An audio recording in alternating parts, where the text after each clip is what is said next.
Up until now, we have learned about local minimum and maximum points. We have learned how to find them by using our knowledge of first derivatives. We also learned about finding local minimum points. And then we studied about the second derivative and its properties.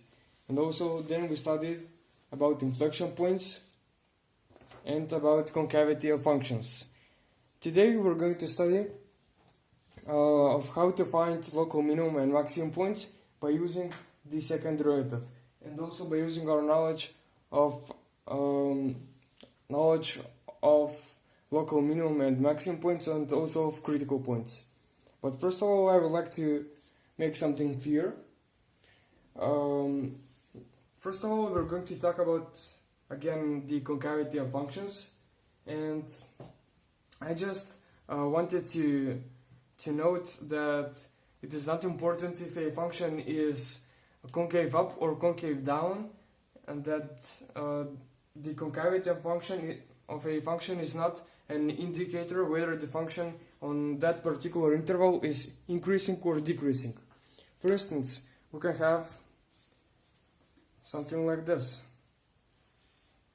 This is a concave up function, so f prime of x is bigger than 0, or the second derivative is bigger than 0, and also in this interval the first derivative or the function or the indicator whether the function is increasing or decreasing is bigger than 0, so the function is increasing. We can also have a concave up function where the slope is negative, so the function is still a concave up function, which means that the slope is increasing, but the slope at this point is negative. So you can imagine it as here being negative.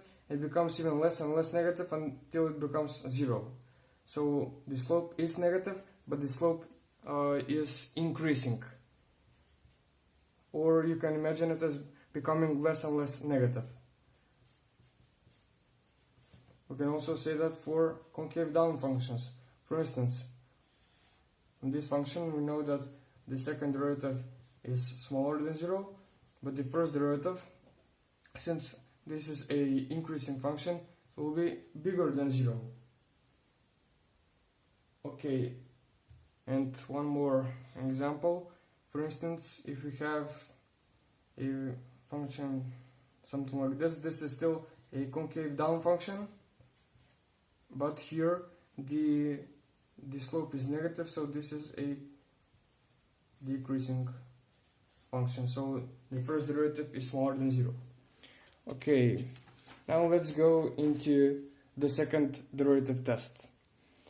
Now, if we have a graph of a function that goes, I don't know, let's say something like this, how can you find or distinguish local minimum and maximum points by using our knowledge of concavity and of second derivatives? So first of all, we need to find the critical points, or the points where the slope is either equal to 0 or undefined. But in this case, we're going to look only for points where the first derivative is equal to 0. Then we're going to note if the second derivative at that point is positive or negative, and that will tell us if the function is concave up or concave down. So let's say this is the point C. So first of all, we find if f of c is equal to 0, and in this case it is, since the slope is equal to 0 at the point C. And then we find if f prime of c is bigger than 0 or less than 0. Here, since this is a concave down function, you can see that the function is opening downwards. We can say that the second derivative is smaller than 0. And this is an indicator that this is a local maximum point. Maximum point. Right. since it is a concave down function at the value f of c, at the point c actually, the value f of c is bigger than the rest of the values near the interval. This should be f prime of c, the first derivative. Okay, now what about the, let's say this is the point h on the interval where the function is concave up.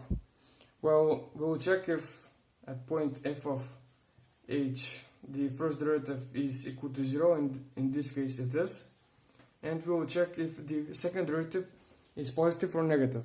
And since here it is a concave up function, the second derivative is bigger than 0, and this means that it is a local minimum point, since at the point h the value of the function is the lowest near this on the interval near the value of the point h. Now that is pretty simple, but we have to also note that this only works on functions where we can find the second derivative. Otherwise, some functions where we get, for instance, the first derivative value is 0 and also the second derivative value of 0, at this point this point can be either a local minimum, maximum, or neither. So it is very important to check if if the first derivative and the second derivative can be calculated. I think that we can solve a problem in the next video, and then we're going to go into some optimization problems. So that is going to be really interesting.